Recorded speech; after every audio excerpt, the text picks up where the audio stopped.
If you still think that the horrific mass shooting of innocent people in Australia at Bondi Beach by Islamic terrorists happened because of what's going on in Israel, I have news for you. What starts with the Jews never ends with the Jews. In fact, that's only the beginning. Do you actually think that you are immune from jihad and Islamic terrorism just because you're not Jewish? The Middle East used to be Christian. In fact, Christianity was founded in the Middle East. To this very day, Christians in the Middle East are some of the most persecuted people by the Islamic jihadis. And now Western politicians have opened the floodgates into your Christian countries, allowing all of these people to come in. Do you know what they're saying? You know what? Let me show you. Here's an Islamic imam in Australia preaching a sermon in a mosque. Let's just listen in here. We can't take away from the fact, first and foremost, that jihad is definitely part of our deen. And as Muslims, we should never ever shy away from this. Now, some of you are going to say, oh, well, jihad means personal struggle. Jihad is a peaceful thing. It's just, an internal struggle. Let's see what this Islamic imam has to say about his thoughts on jihad.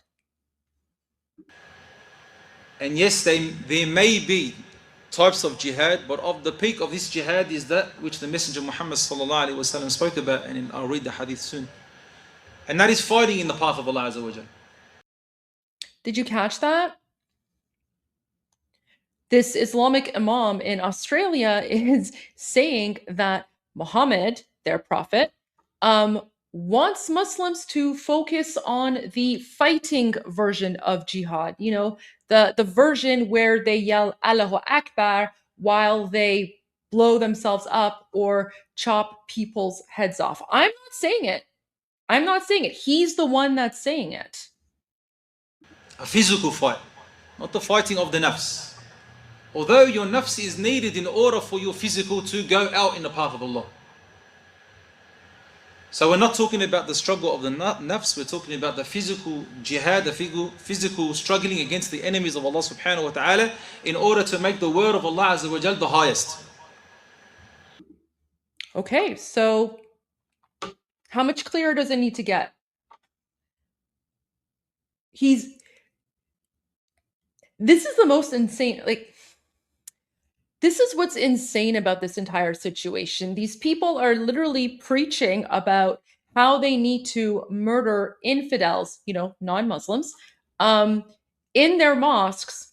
They're preaching it as if it's the most normal thing in the world. And then who knows how many people are, sitting back there in the mosque listening to what this imam is saying. And by the way, they're not saying this in their own countries. This is in Australia. So these people have literally immigrated to Australia. And now, while they are in Australia, they are preaching about murdering the infidels. That's you, by the way. That's you. So they are preaching about murdering infidels because that's what Muhammad told them to do. And he even clarifies. He says, I'm not talking about the internal struggle. He says very explicitly, I'm talking about the fighting kind of jihad. That's the kind of jihad that we need to do.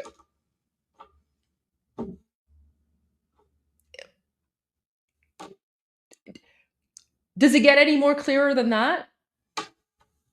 Here's another one. If the ASIO likes it or not, if they want to deport me from Australia or not, the jihad is the solution for the ummah. Muslims, so interested and so thrilled and looking forward to join the mujahideen. Muslims, they starving for jihad. Their hearts are aching for jihad. There you go. I mean, they are making their intentions pretty clear. By the way, mujahideen means fighters of jihad, mujahid, right? So when he's talking about the mujahideen, He's basically talking about the army of jihad fighters. Again, what do they mean by jihad? They made it very explicit. Jihad is the fight. Jihad is murdering infidels in the name of Muhammad and Allah and Islam in order to conquer the land. Now, why do they want to conquer the land, you might ask? Great question.